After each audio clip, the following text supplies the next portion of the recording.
Assalamualaikum warahmatullahi wabarakatuh. Eh, Ketemu lagi dengan channel saya Nugraha Satya Darmawan. Di sini saya ingin berbagi tips untuk Anda semua ya yang mengajukan pinjaman baik di bank atau di leasing ya. Jadi banyak kan yang bertanya, Pak, gimana biar kredit kita disetujui oleh bank atau leasing, kan banyak pertanyaan kayak gitu ya. Coba saya akan bantu jawab. Yang pertama, triknya itu nama kita itu harus bagus. Yang pertama ya, nama kita harus bagus. Gimana sih nama kita harus bagus?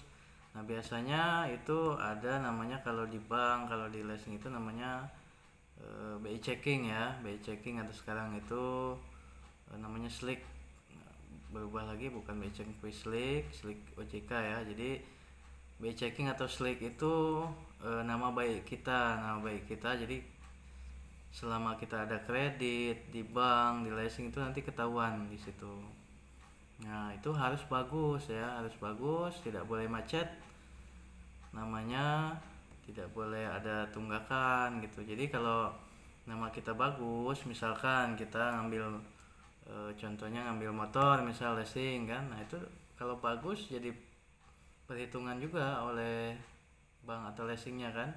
Oh, dilihat di track recordnya bagus, lancar terus kan. Nah, itu jadi nilai plus sendiri ya. Jadi itu merupakan pintu masuk untuk mendapatkan kredit, karena yang dilihat dari bank itu yang pertama itu tadi 50%-nya mungkin dari situ ya, dari nama ya.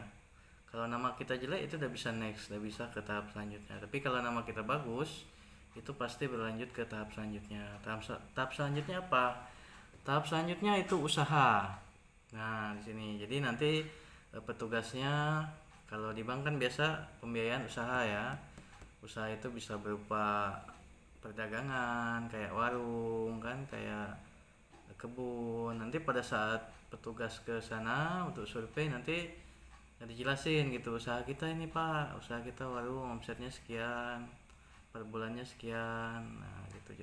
Nah begitu pada saat menjawab pertanyaan dari marketing itu, kita nggak boleh mengada-ada. Misal warung saya sekian, omset sekian. Nah mereka kan lebih tahu ya, omset warung bisa sekian, mereka lebih tahu. Jadi harus alami aja, jujur aja gitu. Misal tani karet atau tani sawit atau pertanian padi.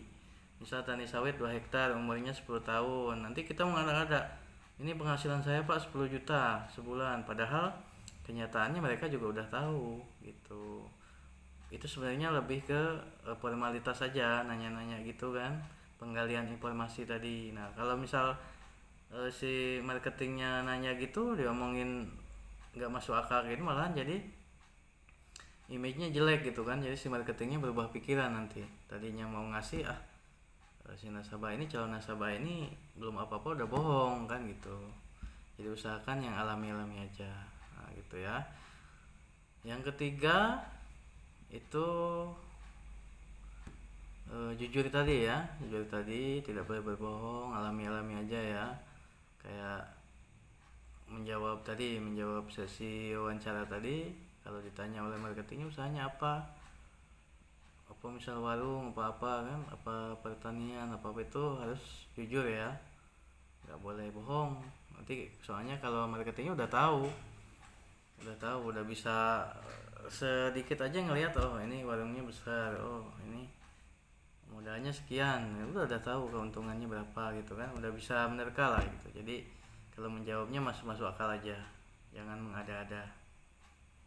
Ya itu aja ya. Jadi intinya yang terpenting itu yang pertama tadi itu nama kita dijaga, jangan sampai ada pernah nunggak atau blacklist ya, bahasa ininya ya, blacklist di leasing atau di bank atau di ngambil barang juga. Sekarang udah ada BI checkingnya ya, kayak di Shopee contohnya kan, kayak di Lazada gitu kan, kayak di itu udah ini ya, udah ada semua ya, BI checking udah masuk BI checkingnya atau Slack ya kalau sekarang, Slack OJK nya ya. Jadi itu saja, kurang lebihnya saya mohon maaf. Wabillahi taufik wa hidayah. Wassalamualaikum warahmatullahi wabarakatuh.